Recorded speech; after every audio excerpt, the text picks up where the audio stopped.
Hey guys, welcome to this question and answer session with the pattern trader. My name is Mark Shawzin, the pattern trader. Very crazy market conditions today, especially in the stock market. We have so many countervailing forces. Um, Stocks like Lyft are up, and stocks like Tesla are down. And shortly, fortunately, I'm very short Tesla. I did a whole group instruction last night how I put a sell stop under yesterday's low around 620. I got triggered at 620. It's trading at about $605 right now, making $15 on Tesla. I also shorted Zoom into the higher opening, and it's zooming lower. So this is very much a stock picker's market. You have to really understand what you're doing, where you're getting in. The indexes are kind of all over the place, and so I'm looking for kind of little opportunities, in the market. Pound versus New Zealand dollars in the currency market. Hey Yoni, how you doing, man? How's everything in Israel? What are you trading these days, Yoni? Are you trading the stock market? Are you trading currencies? I like the setup in pound New Zealand. It's been taking its sweet time, but it does look like that thing's going to get there. You just got to trust the pattern sometimes. So I would definitely put a buy stop above today's high around the 196 area. Try and catch this thing again, and just keep your stops wide. So right now, as I said, I'm short Tesla, TSLA. I think this is it broke a downtrend line. It broke a long-term downtrend line around 640. We broke to 550, came back and retested the. So Yoni, good on you, man. Are you short Tesla? So yeah, it had a long-term break of that long-term trend line, went to about 550, bounced in the last couple of weeks to retest the breakout area, and now it's failing. So now I think we could go to 450 bucks on this move. So let's see. Let's take $1 at a time. Hey Scott, good on you, Yoni. Where did you get short?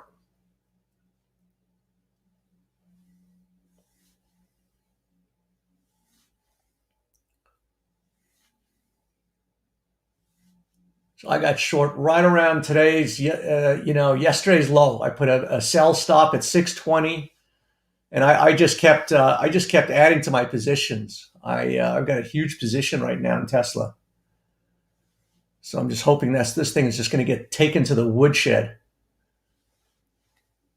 Hey Mustafa, how you doing? I was saying how I'm shorting Tesla, based on that long term breakout.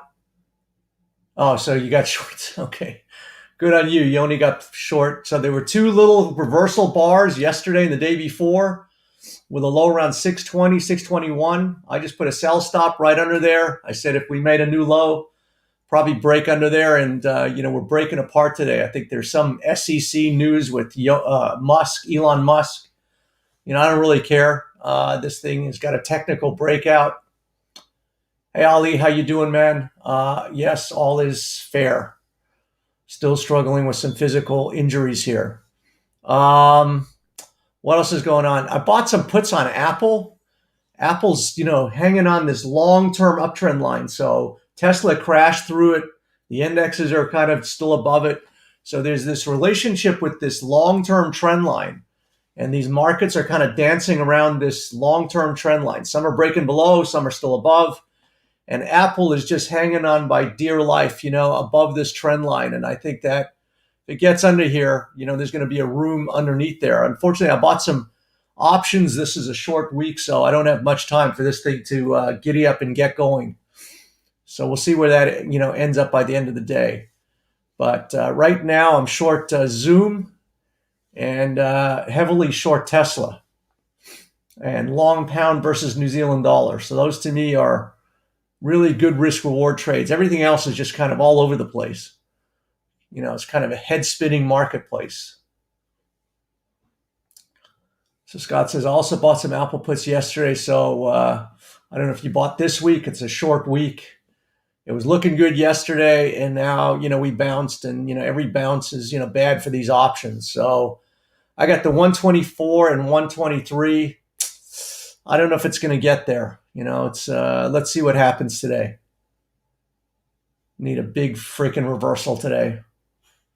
But the position that I'm really excited about is Tesla. I think this thing could freaking break big, really break big. And if it breaks, I think it'd go to $450 or lower. So this is an overvalued market. It has been overvalued for a long time. Overvaluation is a relative term. The market can stay irrational a lot longer than you can stay solvent, but it looks like the chickens may come home to roost, and this thing could really break hard.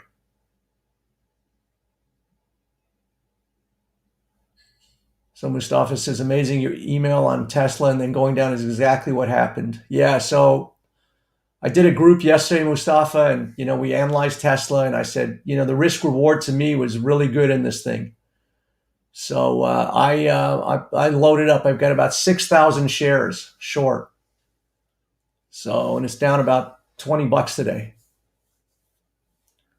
What else is going on? Yeah, I like Zoom. Looking for Zoom to come under, yesterday's low. I don't know where that was, around 6. And Zoom could, go into the low teens or something like that. So it had news. It opened lower, went higher, and I think long-term chart looks lower. So I sold into a higher opening on ZM. And then in the currency markets, I like pound versus New Zealand dollar. So got to focus on just because there's just a lot of shiny objects. Teladoc, dog wants to know TDOC. I haven't checked that name in a while. I don't know. Still looks somewhat positive. Let me kind of peel out and look at a longer term. This broke. It's got a little rounding bottom. I don't know. It's neither here nor there.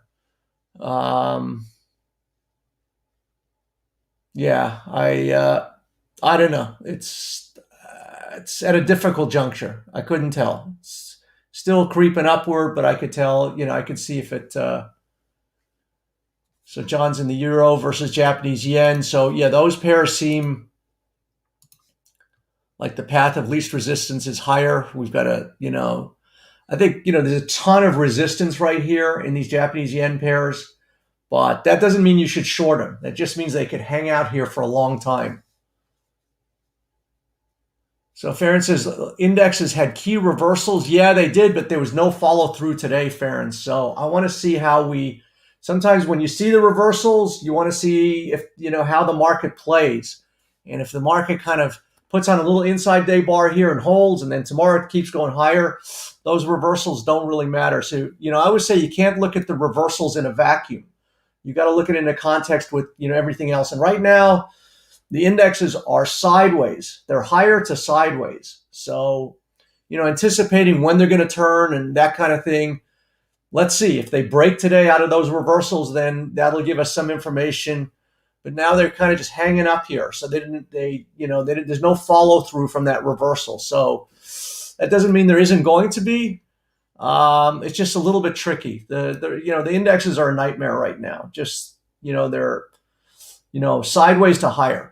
So, fighting them is a difficult thing. So I try and find, areas where I can understand the risk reward, like Tesla.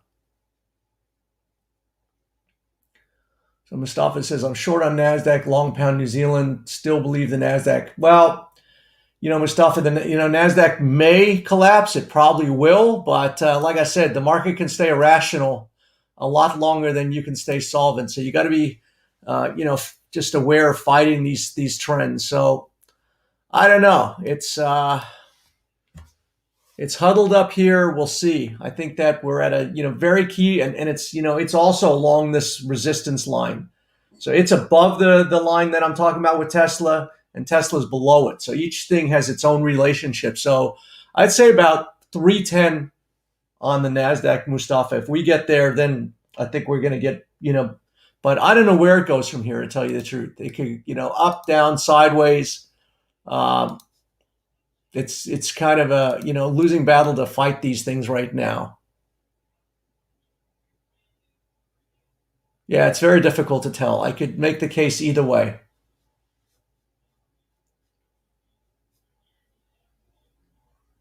So Paul's looking at to sell Australian US. So I do think the dollar is looking somewhat firmer in here. I don't know if I'd sell the Australian US. It's just in this trading range. So I'm not even paying attention to dollar pairs right now. They're just locked in this, big trading range. And, not really looking to play that kind of game. So I'm not trading the dollar right now. I don't know where it's going. The dollar feels like it's firming a little bit. So yes, you could come lower. It looks like, yeah, you could come lower on Australian US. Patrick says I'm long CRISPR CRSP CRSP. I don't know. I don't really like the look of this thing. You kind of had a head and shoulders, and now you've kind of looks like Tesla, where you had these bounces, and each bounce is less, and now you're kind of have this rounding thing, and I don't know, Paul, Patrick, I don't like the look of this thing. I don't like it. I don't know if I'd be long here, but what do I know? So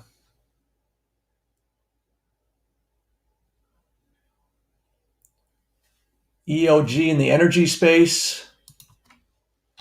So energy is a good sector to be in. This actually looks pretty good. I like EOG. It's hovering at its all-time highs, but this actually looks really good. Yeah, I like EOG. I do. It's kind of got a gap up on the weekly today, this week. You're right at the old resistance high, so that thing looks like the path of least resistance is higher. Yeah, Patrick, you may want to think about pairing some positions there, but don't kill the messenger if I'm wrong on that. Is oil good to go long right now? Let me check that out, Mustafa.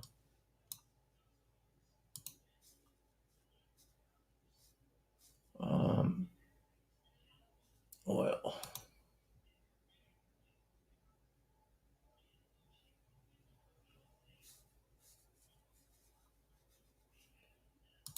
I don't know if I'm looking at the right contract here.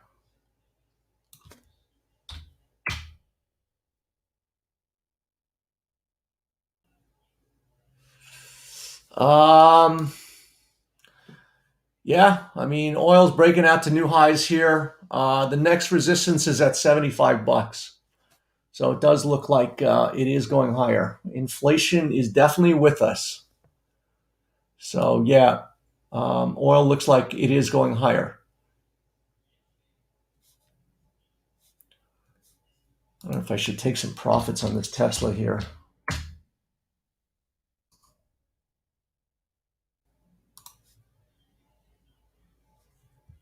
No, I don't think so.